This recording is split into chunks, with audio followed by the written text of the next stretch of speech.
Les parties d'un rapport de laboratoire. La partie calcul. Pour chaque calcul effectué lors d'une expérience, il faut laisser un seul exemple de calcul. Même si on avait à répéter plusieurs fois un même calcul, par exemple la masse volumique de plusieurs solutions, on nous donne en laboratoire plusieurs solutions et on nous demande de calculer la masse volumique. Nous allons donc montrer un exemple de calcul. Si ça demande un autre type de calcul, nous allons montrer aussi un exemple de ce calcul-là. Alors, on écrit un titre à notre calcul. Donc, exemple, calcul de la masse volumique.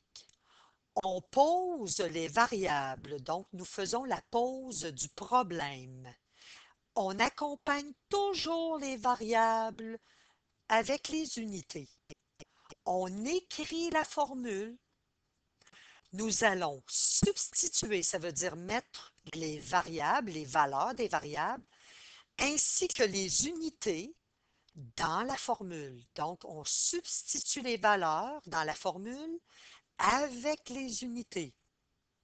Ensuite, on donne la réponse, bien entendu, toujours avec les unités. Et par la suite, il nous reste à aller écrire la réponse dans le tableau des résultats.